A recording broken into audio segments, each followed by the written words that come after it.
Bravo. Fucking-vo. So if you don't know why I'm clapping, I'll explain in just one moment. First, I gotta let you know, so we are Toilet Humor Reviews. If you don't know what we are, we review movies, we review shows, all that good stuff. So to keep it really short, that's essentially what we do. And today we're gonna be reviewing Don't Breathe, which is why I said bravo and why I applause, because this movie is fucking phenomenal.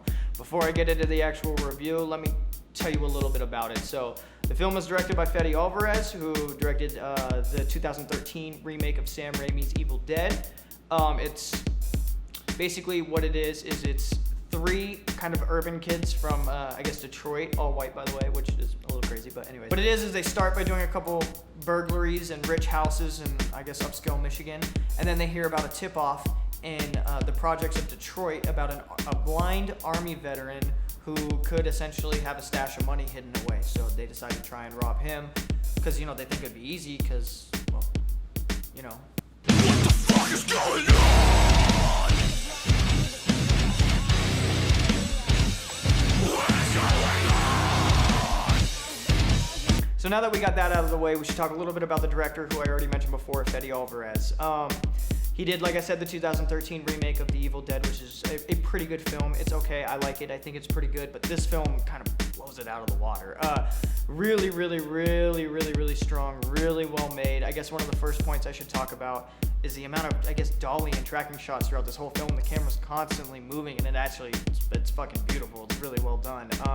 One of the first scenes you get in this film, when you walk inside of the blind man's house, you get these great tracking shots where the camera moves and swoops through the entire house and shows every building. And when it does that, it subtly shows you items and positions and places throughout the house that are going to be important later on, which is something that I thought was actually really well done, and I thought it was done in a very tight manner to where it didn't pull me out of it. Like when I was watching it, I wasn't saying, oh, that hammer on the wall is gonna come back later in the film. But when I saw the item, it might not be a hammer, it could be something else. When I saw the item later in the film, I remembered, oh, they showed me that earlier, that makes sense. So they did some really, really good things with that. One of the other things I would talk about with the directing is just the pacing and the build-up, which actually might have more to do with the writing when it comes to pacing, but the pacing and the build-up and the anticipation of this film is phenomenal. So next we'll talk about the two young kids who are, I guess, our two main leads in this film, which I cannot remember their names to save my life, so I'm gonna go ahead and have a little bit of help here.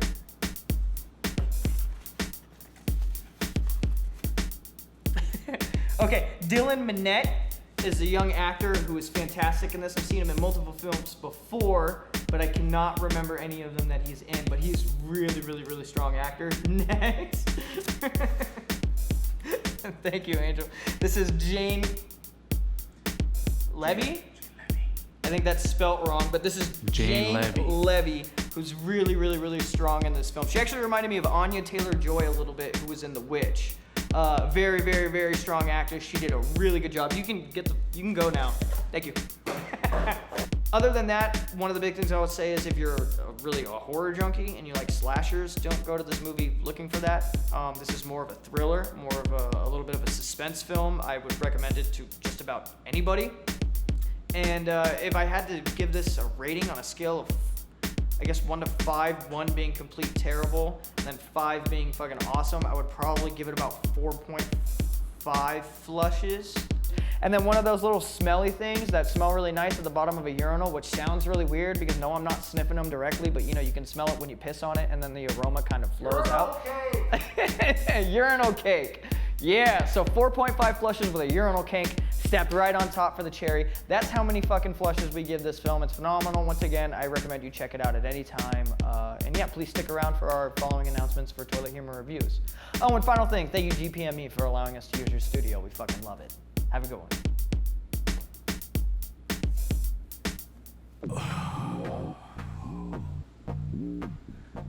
Oh, we forgot to mention, every Thursday night and Friday morning you can look for our new movie reviews. In October, you can see that we're going to be reviewing every shitty Walking Dead episode, so keep an eye out for that. We might even cover The Break a little bit. And then other than that, we have another segment called The Plunger, which is where we dig out old shit and then we review it for you. So we hope you like that a lot.